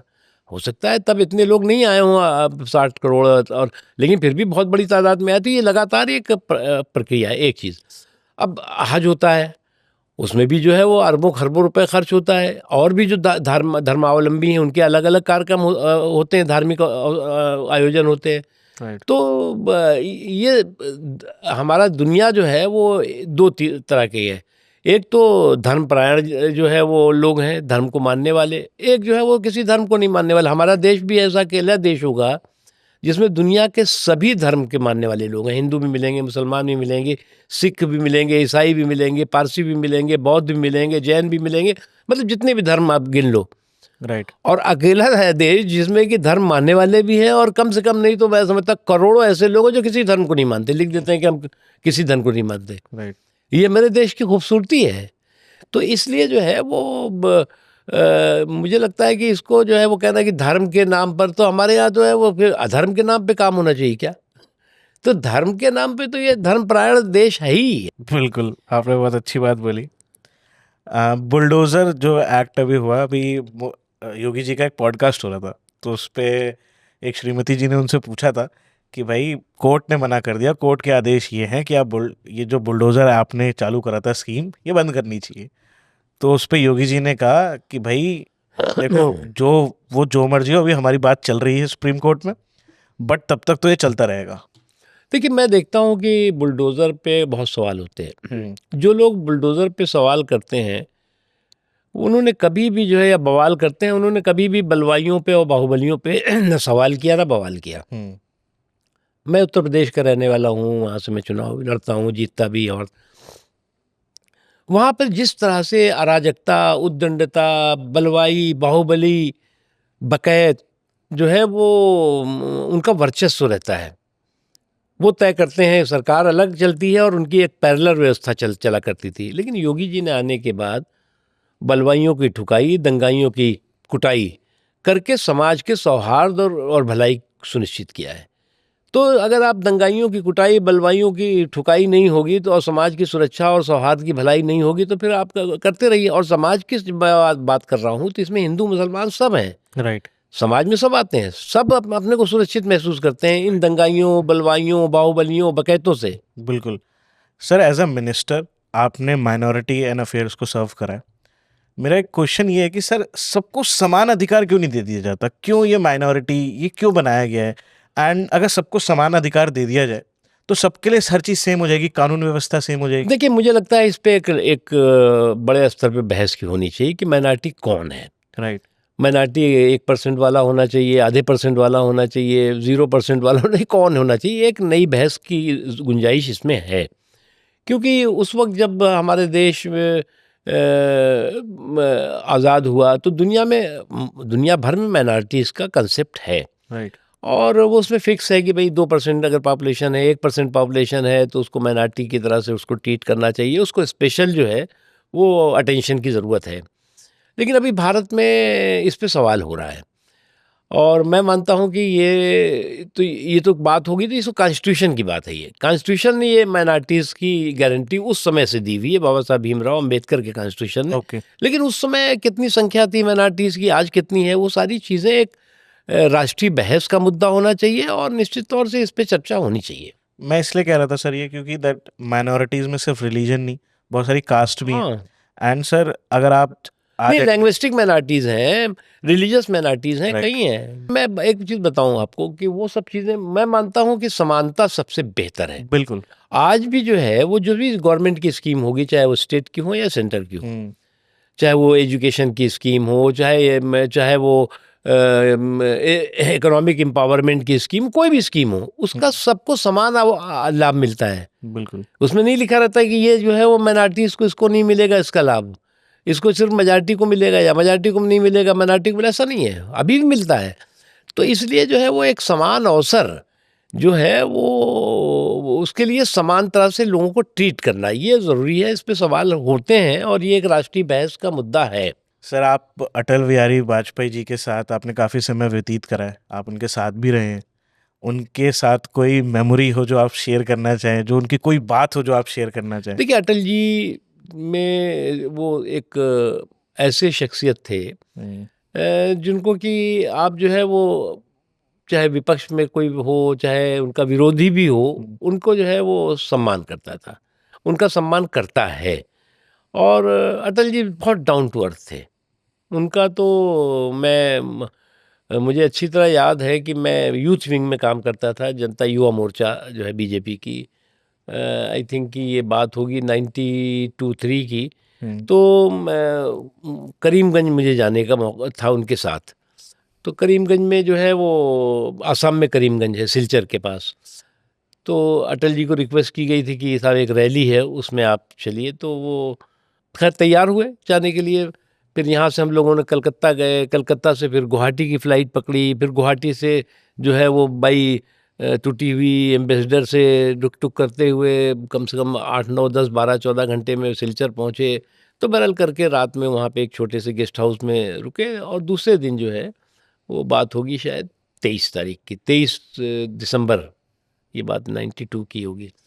तो आपको डेट भी याद है सर? हाँ, इसलिए मुझे याद डेट है, बताता हूँ आपको आगे। तो ख़ैर वो करके और फिर हम लोग लौटे भी वैसे ही।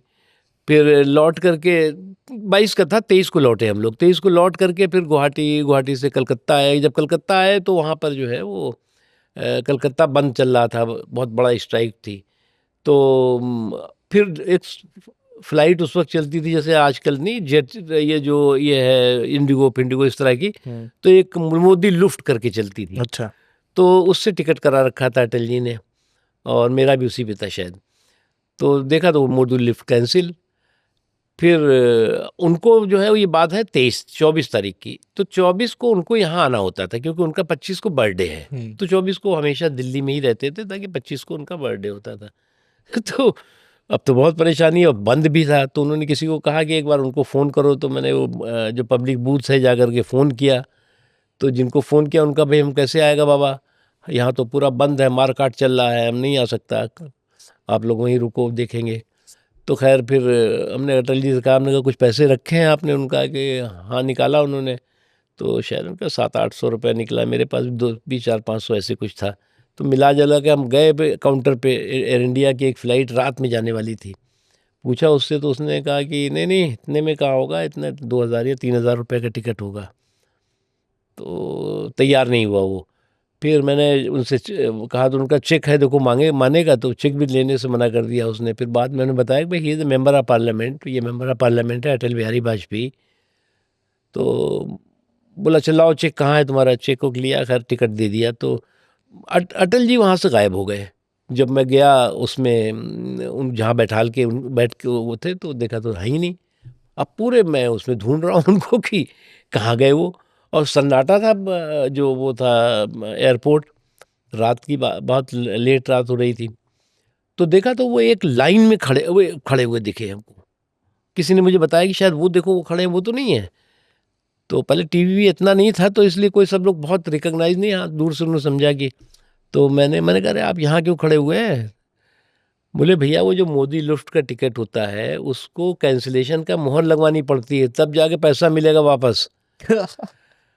और तो मैंने कहा, अरे तो मैं कर देता। तो मैंने कहा, चलिए मैं टिकट आया। तो तब जाके वो माने नहीं, उन्होंने फिर कैंसिलेशन की उससे मुहर लगवाई, कहा तुम्हारा टिकट कहाँ है, तुम्हें भी दो। तो कैंसिलेशन करी। पहले ये होता था कि जो है तो कैंसिलेशन हो। तो ये इस तरह के ज़मीन के व्यक्ति थे वो।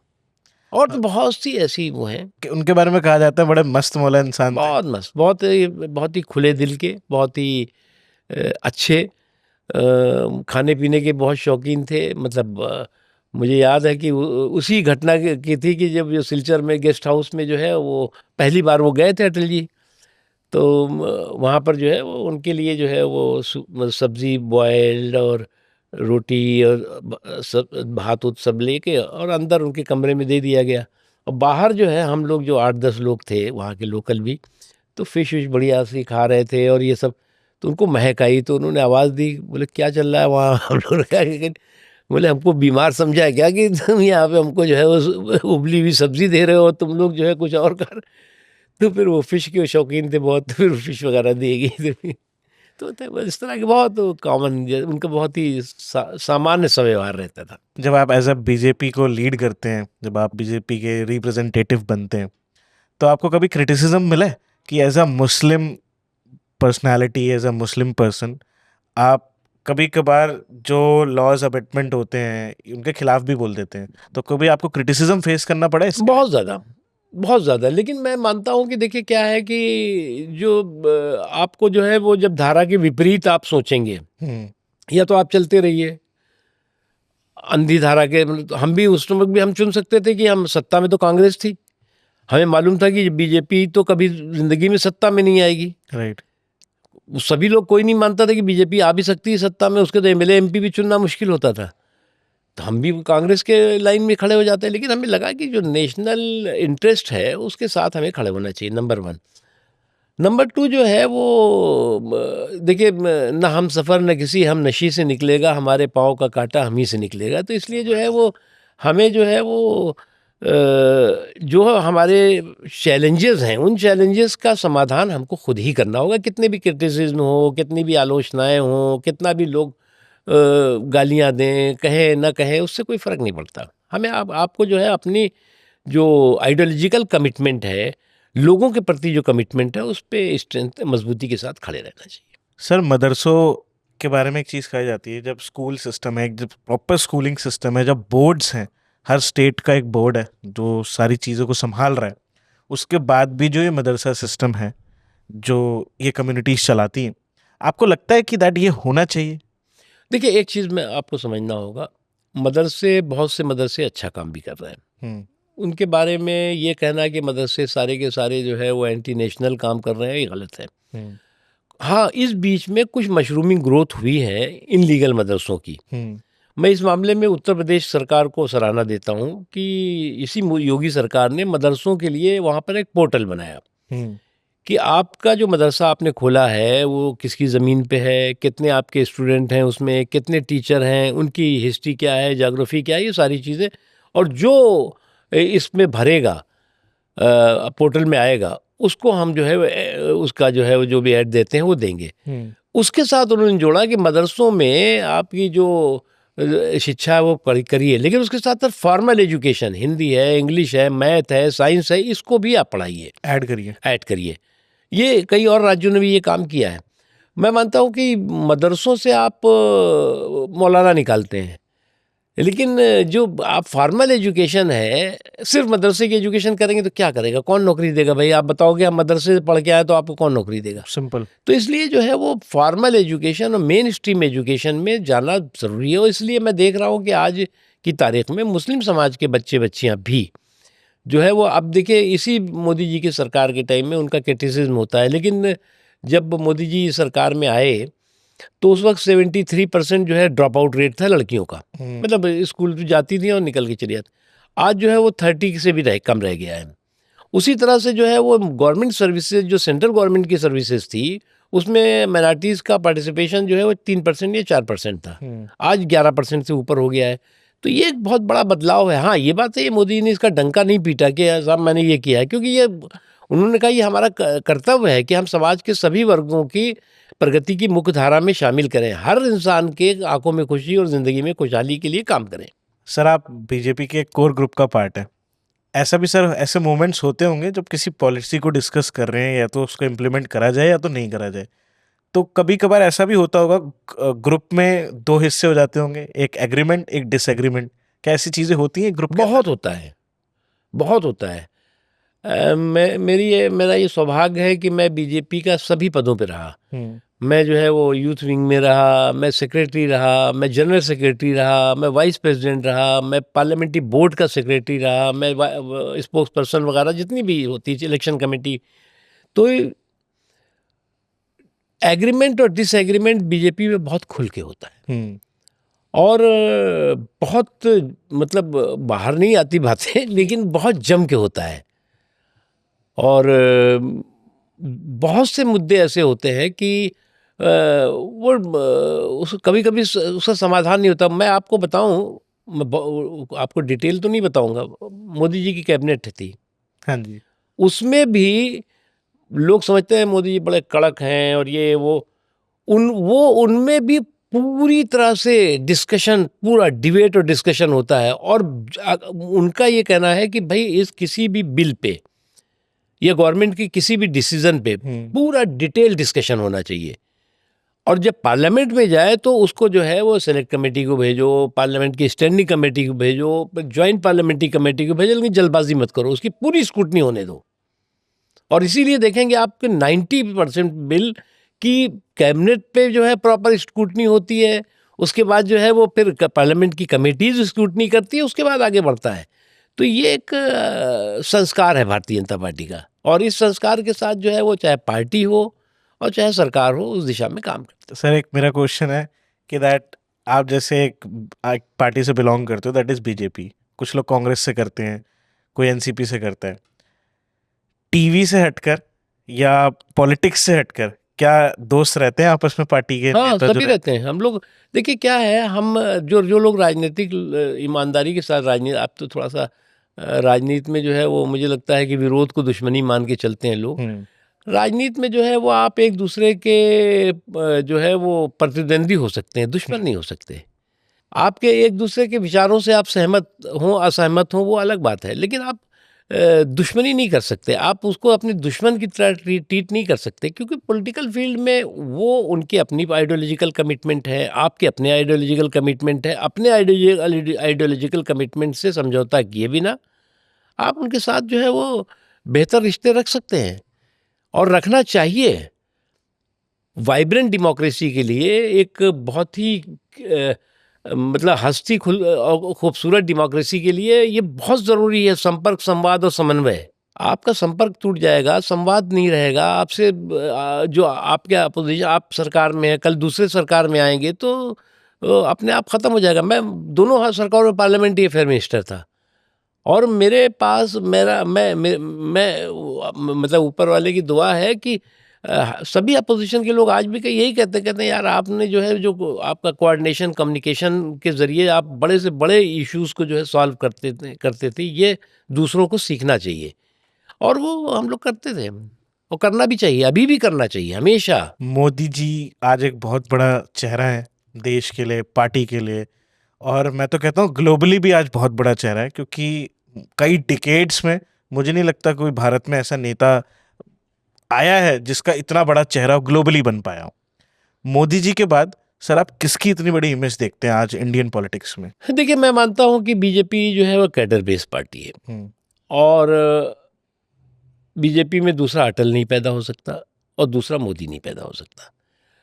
लेकिन बीजेपी में तमाम ऐसे कार्यकर्ता हैं जिनको कभी अटल जी ने, आज मोदी जी ने राजनीति की उबड़ खाबड़ राहों पे चलना सिखाया है, और उस राजनीति की उबड़ खाबड़ राहों पे सफलता के साथ आगे बढ़ना सिखाया है। तो इसलिए जो है वो सितारों के आगे जहाँ और भी हैं, अभी वक्त के इम्तहान और भी हैं, तो आने वाले दीजिए कभी जो है वो वैक्यूम नहीं होगा। क्योंकि देखिए बीजेपी जो है वो परिवार की पार्टी नहीं है कि जहाँ से जो है वहाँ बीजेपी का कोई प्रेसिडेंट जो है परिवार के पालने से पैदा होता हो। यहाँ पर जो है वो गांव गरीब किसान झुग्गी झोपड़ी के इंसान खेत खलिहान से संघर्ष और के साथ निकलने वाले लोगों की पार्टी है। और इसलिए अगर आप देखें तो बीजेपी के जितने भी प्रेसिडेंट हुए या जो भी प्राइम मिनिस्टर हुए, तो उनको वो किसी परिवार के बैकग्राउंड से नहीं आए हैं, बल्कि वो पूरा संघर्ष के साथ, संकल्प के साथ, फटीचर जो है वो सड़कों पे घूम करके और खेत खलिहान चौराहों चौपालों पे संघर्ष करके निकले हैं। सर एज अ नेता कभी आपको ये महसूस हुआ है कि जब आप अपोजिशन में थे और वो कोई सही भी काम कर रहे हैं, अगर सामने जो, अगर आपका काम है, अगर आप अपोजिशन में तो आपको अपोजिट बिहेव करना होगा, राइट?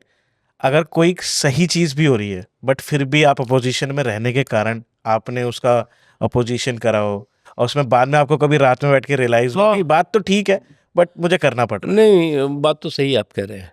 ये बहुत बार ऐसा होता है कि आपको कोई चीज़ जो है वो केवल इसलिए करना है कि आप विपक्ष में हैं, इसलिए किसी भी योजना का, किसी भी कार्यक्रम का, किसी भी सरकार का विरोध करना है कि हमारा जो है वो ये जो है वो कर्मकांड है ये कि भाई हमें करना ही करना है।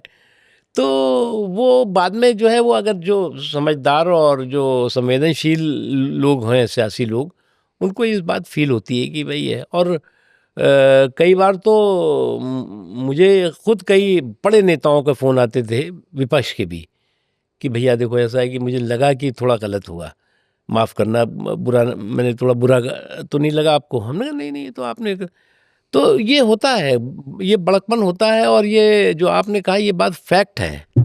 सर आपकी राजनीतिक जो पारी रही है काफ़ी लंबी रही है। बहुत से आज आज इंडिया के अंदर जो यूथ है वो राजनीति में उतरना भी चाहता है, लोग उतरते भी हैं, आते भी हैं। जब कोई राजनीति में पहली बार उतरे, राजनीति करना चाहता है, तो आपके हिसाब से उसके कुछ आप पॉइंट्स अगर बता पाएँ, उनको एक दिशा देश दे पाएँ कि भाई अगर आप आ रहे हैं तो इस वेशभूषा से आइए, आपको ये चीज़ों का पालन करना चाहिए और ये चीज़ें इसकी प्रिंसिपल्स हैं। देखो प्रतीक जी, एक बात बताऊँ मैं, हाँ जी। अभी मैं अगर आपसे कहूँ कि आप आइडियोलॉजी पे एकदम अडिग हो गया हो, आप जो है वो राष्ट्रवाद का झंडा लेके घूमो, हुँ। आप जो है वो अपनी सिद्धांत पे अडिग रहो, वो अभी थोड़ा युग बदला है। अभी जो है वो लोग जो है वो वो मैं मानता हूँ कि एक वो है कि अ, आज जो है वो लोग जो है वो रास्ता नहीं दे रहे हैं एक दूसरे को। बिल्कुल, कॉम्पिटिशन। कंपटीशन भी नहीं, कंपटीशन तो हमेशा ही रहा है। लेकिन वो लगता है कि साहब इसको मैं मदद करूँगा तो ये ठीक नहीं है, इसको। लेकिन उन्हीं में से, उन्हीं संघर्षों पे से, उसी संकटों और कंटकों से ही जो है वो निकल के लीडरशिप उभरती है। हुँ। लेकिन ये कोई सोचे कि हम इस पार्टी में, क्योंकि हर पार्टी में किसी भी कोई जाएगा, नेशनल पार्टी के तौर से कांग्रेस है, बीजेपी है, कम्युनिस्ट है, भी समाजवादी पार्टी है, बीच में पचासों पार्टियां हैं। मतलब देखिए, देश अकेला है जहाँ पे कम से कम 50-60 पार्टियां तो ऐसी हैं जो नेशनल और रीजनल मिला के हैं। संभावनाएं बहुत हैं। और उन संभावनाओं को जो है वो आप जो है वो पूरे संकल्प के साथ उस पे आप विजय भी हासिल कर सकते हैं। लेकिन अभी दिक्कत एक हुई है कि जो बीजेपी को अगर आप छोड़ दीजिए, तो बीजेपी के अलावा जो है वो कम्युनिस्ट एकदम ख़त्म से हो गए हैं और पार्टियां परिवार के घोंसले में सिमट के रह गई हैं। हुँ। तो इसलिए आपको उसके शीर्ष पर जो है कभी सोचना नहीं चाहिए उन पार्टियों में, कि उनको को परिवार पर के लिए वो रिजर्व है वो सीटें। बीजेपी अकेली एक पार्टी रह गई है। कम्युनिस्ट भी उस तरह का था कि जो कि कम्युनिस्टों में तो अब इतना नहीं रहा, जहाँ पर आप जो है वो ज़ीरो से हीरो बन सकते हैं। हुँ। तो इसलिए राजनीति में आना चाहिए। लेकिन मैं मानता हूँ कि नई जनरेशन को पॉलिटिक्स में बिल्कुल आना चाहिए। और पॉलिटिक्स जो है वो जो लोग आना चाहते हैं, मैं मानता हूँ कि वो समाज के लिए बदलने के लिए तो है ही। आप जो है वो डेमोक्रेटिक सिस्टम का एक हिस्सा भी हैं और उसके अलावा गवर्नेंस का हिस्सा बन सकते हैं आप पॉलिटिक्स में आकर के। अदरवाइज आप गवर्नेंस का हिस्सा नहीं, एडमिनिस्ट्रेशन का हिस्सा बन सकते हैं और चीज़ों में आकर के। राइट। आपके इतने लंबे पॉलिटिकल सफ़र में कभी आपको ऐसा लगा है कि अगर मैं ये नहीं कर रहा होता तो मैं ये कर रहा होता? अगर आज आप पॉलिटिक्स में नहीं होते तो? देखिए, मुझे ऐसा कभी लगा नहीं, क्योंकि मैं केवल यही नहीं कर रहा हूँ, मैं और काम भी करता रहता हूँ, लिखने पढ़ने का मैंने बताया करता रहता हूँ। बिल्कुल। मुझे गिलानी कभी हुई नहीं कि मैं अगर मिनिस्टर नहीं होता तो मैं मिनिस्टर होके भी लिखता हूँ, और मैं किताबें छपती मेरी, और उसके अलावा सही काम करता है। तो जो काम करने की इच्छा हो करना चाहिए। देखिए, आप अपने को एक सीमित सांचे में मत ढालिए। आपको जो है वो मुझे कुकिंग का शौक है, तो मैं कुकिंग करता हूँ। अपने 4 दोस्तों को भी बुला लेता हूँ कि भाई घर पे आओ, जब मिनिस्टर का बंगला हो या कहीं पे भी रहता हूँ, कि आओ हम आए बनाएंगे और तुम लोग खाओ, साथ में मिल के बैठ के खाएंगे। तो जो शौक हो वो करते रहिए। सब्जियाँ लेने का शौक है तो मैं जाता हूँ खुद सब्जी लेने। आप खुद जाते हैं हाँ, सब्जी? मैं खुद लेने जाता हूँ झोला लेकर के, थोड़ा सा, क्योंकि टीवी वीवी के चक्कर में ज़्यादा लोग पहचानते हैं, तो थोड़ा सा है टुट लगा लो अपना। वो लोग यकीन भी नहीं करते कि साहब ये होंगे भी, लेकिन मैं जाता हूँ। तो ये जो है, अपने को आप पूरी कोठरी में बंद मत करिए। खुली हवा में अपने आप को आप डेवलप होने दीजिए। खुली हवा में आप जो है वो जियो और जीने दो। इंडिया एज अ कंट्री और सर एज अ, मैं अगर आपको बोलूँगा जन प्रतिनिधि, आपके हिसाब से इंडिया में क्या मेजर चेंजेस होने चाहिए कि दैट्स हम बेस्ट हेल्थ केयर इधर बना पाए, इधर बेस्ट इंफ्रास्ट्रक्चर बन पाए, क्योंकि इंडिया में आज भी थोड़ा बेस्ट इंफ्रास्ट्रक्चर नहीं है आसपास के देशों के मुकाबले। देखिए, इंडिया जो है वो ज़ीरो से ग्लोबल हीरो बना है। हम्म। मैं इसलिए कह रहा हूँ कि ज़ीरो से ग्लोबल हीरो बना है कि इंडिया के पास क्या था? जिस वक़्त जो है वो देश हमारा आज़ाद हुआ, तो मैं मानता हूँ वो पॉलिसी भी नेहरू साहब की की बहुत अच्छी थी, कि उन्होंने कहा कि हम जो है वो सुई से लेके जहाज़ तक हम बनाएँगे, हम कुछ चीज़ बाहर से नहीं लेंगे, नो इम्पोर्ट। हम्म। और पाकिस्तान ने सब उस वक़्त जो है 2 ही देश बटे थे, सब विदेश से लाना शुरू कर दिया। वो कंगाल हो गया आज। हम्म। हम आज जो है वो आत्मनिर्भर हो गए। बिल्कुल। तो उसके बाद जो लगातार जो सरकारें बनी, कुछ सरकारें खराब काम किया, कुछ अच्छा, लेकिन आज हम आत्मनिर्भर भारत की जब बात करते हैं, मोदी जी के जो एक संकल्प है आत्मनिर्भर भारत का, हम्म। उसका एक ही कारण है कि भारत के लोगों का एक कमिटमेंट रहा कि हम अपने देश को जो है वो मजबूती देंगे। अब उस वक्त जो है, ये एक समय ऐसा था साहब कि विदेशों से जो है वो सड़े हुए गेहूं आते थे तो घरों पे पहुंचते थे, चावल आते तो घरों में पहुंचते थे, हम्म। कपड़े जो है वो हमें कंट्रोल से खरीदने पड़ते थे। हम्म।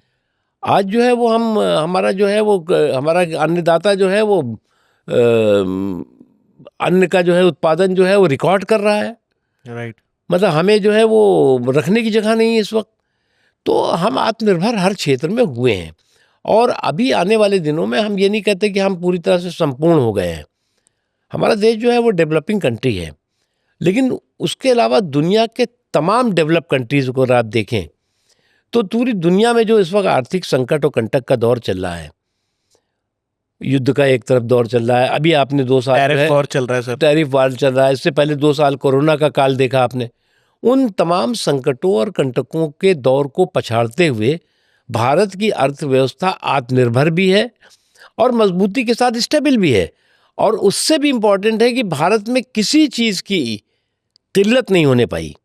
न तो आपको पेट्रोल की किल्लत मिलेगी, डीजल की किल्लत मिलेगी, खाने की मिलेगी, खाने पीने की चीज़ों की मिलेगी, पानी की मिलेगी, बिजली की मिलेगी। नहीं तो इतनी दुनिया की में त्राही त्राही मची हुई है, तो बिजली की किल्लत हो जाती है, गैस की किल्लत हो जाती है, पानी और बिजली, पानी और खाने की किल्लत हो जाती है। लेकिन ये देश है, हमारे देश सरकार का तो है, लेकिन हमारे देश के लोगों का जो ये कमिटमेंट है, हमारे देश के लोगों की जो आत्मनिर्भरता की जो सोच है, वो एक कारण है। और अभी और करने की ज़रूरत है, ये बात सही है आपको कि अभी और करने की और होगा। हम मानते हैं कि हमें निराशावादी नहीं होना चाहिए, आशावादी होना चाहिए। आप दुनिया की तरफ, दूसरी की तरफ देखिए, एक चीज़ देखना चाहिए कि आप 10 कंट्रीज़ को देखते हैं या आप जो है वो 200 कंट्रीज़ को देखते हैं। 10 कंट्री आपसे आगे दिखेंगी, लेकिन 200 कंट्री आपसे पीछे हैं। मैंने आपसे ये क्वेश्चन इसलिए पूछा क्योंकि अभी इंडिया 5th लार्जेस्ट इकोनॉमी है, right, in the world. And but आज भी कुछ सेक्टर्स में इंडिया अभी काफी पीछे चल रहा है। हाँ, है। ये कह ही नहीं सकते आप, पूरे हो ही नहीं सकता भाई। इंडिया में कितनी पॉपुलेशन है? 140-50 करोड़ है, राइट। जो मतलब कागज़ पे है, पता नहीं कितनी और होगी। राइट। 140-50 करोड़ का देश, जहाँ पर कि जो है वो डेमोक्रेसी भी है, जहाँ पर जो है वो अलग अलग तरह के खान पीन के जो लोगों का अपना कल्चर है, आपने जैसा कहा कि धार्मिक कल्चर भी हैं, सब तरह की चीज़ें हैं, उसके बाद भी हम एकजुट और एक सूत्र में बंधे हुए हैं, यूनिटी इन डाइवर्सिटी, एक भारत श्रेष्ठ भारत के संकल्प के साथ बड़े हुए हैं। तो ये हमें सोचना चाहिए और हमें आने वाली जो हमारी वर्तमान पीढ़ी है और आने वाली पीढ़ी को भी अपने इस वर्तमान पे भी, अतीत पे भी और आने वाले भूत पर भी, भविष्य पे भी जो है वो हमें गर्व करने की ज़रूरत है, क्योंकि हम बहुत आगे बढ़ रहे हैं हर चीज़ में जो है वो हम आत्मनिर्भर भी हैं और कहीं पर भी जो है किसी तरह की किल्लत की परेशानी नहीं है। ये बात सही है कि हम फाइनेंशियली नहीं कह सकते कि भाई, लोग कहते हैं ना जी डॉलर इतना बढ़ रहा है, रुपया इतना घट रहा है, ये तो ठीक है। दुनिया की जो पूरी आर्थिक उथल पुथल है उसका असर हमारे ऊपर कैसे नहीं पड़ेगा भैया, हम भी तो ये देश हैं। बिल्कुल, बट हाँ, ये ज़रूर है कि सर डेवलपमेंट बहुत फास्ट ज़रूर हुई है। Development is on rapid side, काफ़ी तेज़ हुई है। अब देखिए ना, अब आप देखो, रोड देखो, पोर्ट देखो, एयरपोर्ट देखो, ये देखो, वो देखो, और हर क्षेत्र में जो है वो आप विजिबल चेंज दिखाई पड़ेगा। एक आंखों से, खुली आंखों से दिखता हुआ परिवर्तन दिखाई पड़ेगा। मुझे अच्छी तरह याद है कि जब मैं अटल जी की सरकार में हम लोग मंत्री थे तो भाषण करते थे, मैं इंफॉर्मेशन ब्रॉडकास्टिंग मिनिस्ट्री में था, तो उस वक्त सब लोग बात कि एक दिन वो आएगा कि ये किसान जो है वो अपने गांव में ट्रैक्टर से या जो है वो या बैल से भी जो है वो जुताई कर रहा होगा और एक हाथ में उसके मोबाइल होगा और उससे बात कर रहा होगा। अच्छा, वो उसमें बातें होती थी। भाषण करते थे 98 में। अच्छा, और आज जो है वो बताओ, आज तो वो सब्जी वाला भी मोबाइल लेके बैठा हुआ है, वो बैठा हुआ, ये एक बहुत बड़ा रिवोल्यूशन है। राइट, इस रिवोल्यूशन को, सामान्य सा रिवोल्यूशन, आज जो कनेक्टिविटी बहुत तेज बढ़ी है। राइट, आज जो है वो कोई बिजनेसमैन को जो है ज़रूरत नहीं है कि वो हर वक्त ऑफिस में बैठे, वो जहाँ जा रहा है वहीं से उसके कार में भी ऑफिस है, कहीं बाहर चला गया वहाँ भी ऑफिस है, हर टाइम वो कनेक्टेड है अपने जो भी जिस काम में लगा हुआ है उससे। डेफिनेटली ये बात तो आपने बिल्कुल परफेक्ट कही। सर, गांधी जी पे आपकी क्या विचार है? गांधी जी के लिए इस देश में दो विंग्स हैं, एक राइट विंग, एक लेफ्ट विंग।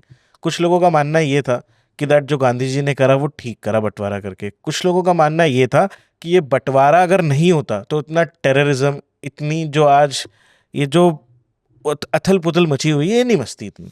देखिए, जो लोग गांधी पर सवाल उठाते हैं वो, मैं उनको कहता हूँ, नादान तो नहीं कहूँगा मैं, वो धूर्त लोग हैं। हम्म, और ऐसा है कि साबरमती के लाल तूने कर दिया कमाल, दे दी हमें आज़ादी बिना खड़क बिना ढाल। हम्म, तो जिस व्यक्ति ने, जिस संत ने देश की आज़ादी को जो है वो अपनी एक लुटिया लेकर के और चल करके कर दिया, हम्म, ये सामान्य सी घटना नहीं है। और वो गांधी पर सवाल जो लोग उठाते हैं, मुझे लगता है कि उनकी बौद्धिक जो है वो मानसिक दिवालियापन से ज़्यादा मैं कह नहीं सकता। अब तो देखिए, देश है, फ्री है, आप वो कहते रहिए कि साहब ये भी है, कोई तो भगवान राम पे भी कुछ लोग सवाल उठा देते हैं, कोई श्री कृष्ण पे भी लोग उठा देते हैं, सब लगा, ये तो उठाते रहते हैं लोग। लेकिन मैं गांधी जैसा बड़ा आदमी, आप पढ़िए, और हमारी इस नई पीढ़ी को हमेशा गांधी को लोग भूल जाते हैं।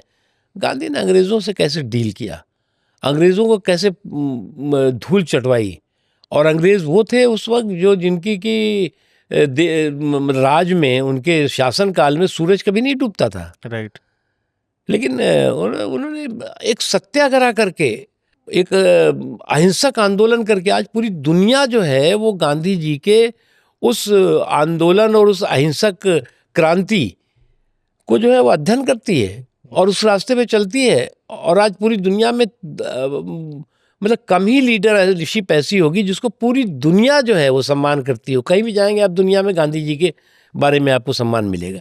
तो ये हमारे देश के लिए गर्व का विषय है। राइट। सर, आप इस्लाम से हैं। इस्लाम की, मैं चाहूँगा आप इस्लाम के बारे में थोड़ा सा बताएं कि इस्लाम है क्या और इस्लाम क्या सिखाता है? देखिए देखिए, इस्लाम में एक ही सफ़ में खड़े हो गए महमूद व अयाज, ना कोई बंदा रहा और ना कोई बंदा नवाज।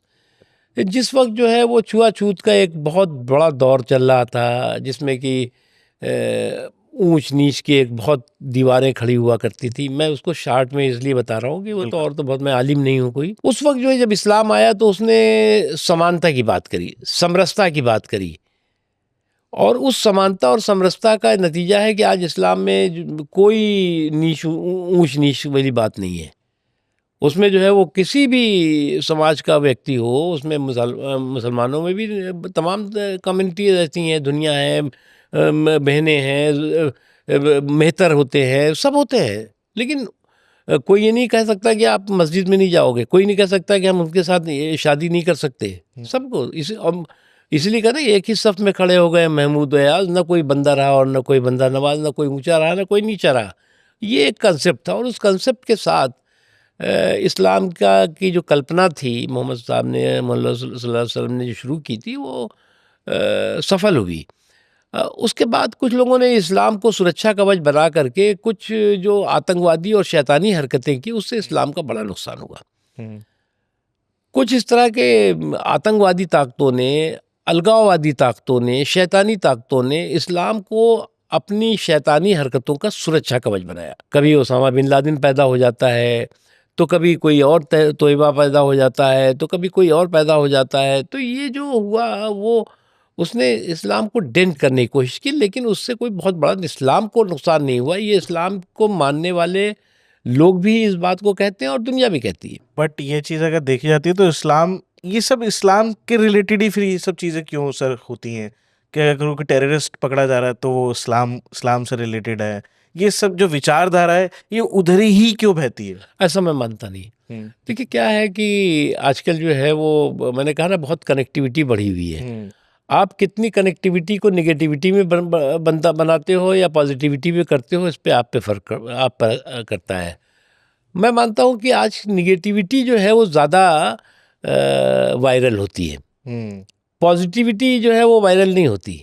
आप एक चीज़ जो है वो निगेटिव बोल दो, आग लगाने वाली बोल दो, तो वो तो वो घुस जाएगी सब तक। तो वो एक, मैं ये भी कह रहा हूँ, है इसमें कई ऐसे हैं, समाज के कई ऐसे हिस्सों में लोग हैं जिन्होंने कि इस्लाम को अपना शैतानी हरकतों का, आतंकी हरकतों का सुरक्षा कवच बनाया। लेकिन सभी ऐसे हैं, मैं ऐसा नहीं मानता। नहीं सर, सभी को तो ऐसा नहीं बोल सकते हाँ, कि सभी ऐसे हैं। हाँ, बट ये तो लोगों के क्वेश्चंस हैं, इसलिए मैंने आपको हाँ, आपकी समझा सब बात सही है, बिल्कुल आपकी बात सही है। लोगों का क्वेश्चन नहीं है, क्या है कि ये मैंने कहा ना, कनेक्टिविटी, व्हाट्सएप फैक्ट्री चलती है, तमाम आजकल जो है वो पॉडकास्ट, ये वो सब चलता रहता है। तो वो तो ठीक है, वो हमारा देश तो बहुत खुला हुआ देश है। एक आरोप लगता है सर बीजेपी के ऊपर कि दैट बीजेपी ने गोदी मीडिया को खरीद रखा है, हर जगह मोदी का ही सिर्फ गुणगान है, कहीं मोदी के लिए कोई क्रिटिसिज्म भरी न्यूज़ कभी नहीं आती। देखिए एक बात बताऊं मैं आपको, हाँ जी। मैं उस पे तो नहीं कहूँगा, खरीदने उड़ने का तो खैर ज़रूरत भी नहीं है किसी को। लेकिन जो हमारा मेन स्ट्रीम मीडिया जिसे कहते हैं, राइट। मेन स्ट्रीम मीडिया का जो इस वक्त, मैं गांव में जाता हूं तो, या और भी कहीं भी जाइए आप, तो एक चीज़ आपको देखेंगे, आप भी जाइएगा कभी, तो आपका जो पॉडकास्ट होगा, या आप और जो ये जो यूट्यूबर्स वगैरह हैं, इनकी न्यूज़ आपको लोग दिखाना शुरू कर देते हैं। हाँ। इनकी नहीं कोई बताता, राइट। क्योंकि इन पे लोगों को लगता है ऐसा भी, ये विश्वास नहीं। वो ऐसा नहीं कोई किसी के सपोर्ट पे कर रहा है, लेकिन उन्होंने अपने को पार्टी जैसा व्यवहार करते हैं। ये ठीक वैसे ही कर रहे हैं जैसे कि पहले कुछ और लोग करते, तो ये वो नहीं होना चाहिए। थोड़ा आपका जो है वो स्वतंत्र, आपका जो है वो जो आइडेंटिटी है वो डेंट नहीं होनी चाहिए, नुकसान नहीं होना चाहिए उसको।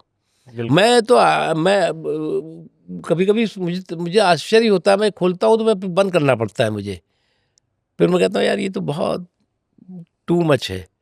फिर ज़रूरत क्या है कि कभी कभी कुछ एंकर तो ऐसे हैं कि उसमें जो है वो पार्टियों के प्रवक्ताओं को बैठना ही नहीं चाहिए। हाँ। वो तो खुद ही अपने आप काम में लग जाते हैं। बिल्कुल, वो डिबेट कराते रहते हैं। नहीं, डिबेट नहीं, खुद डिबेट के पार्ट हो जाते हैं ना। बिल्कुल, और सपोर्ट, एक पॉइंट को सपोर्ट और वो करने लगते हैं। तो मुझे लगता है कि वो थोड़ा सा होगा तो तब लोगों को जो है वो थोड़ा, और थोड़ा सा प्रचार भी, दुष्प्रचार भी उनके लिए हुआ है काफ़ी, गोदी उदी जो आपने बताया। बिल्कुल सर, आप अपनी लाइफ से कोई लर्निंग देना चाहें हमारी ऑडियंस को, स्पेशली यूथ को, बिकॉज जो पॉडकास्ट को देखेंगे सर वो majority of the time youth हैं।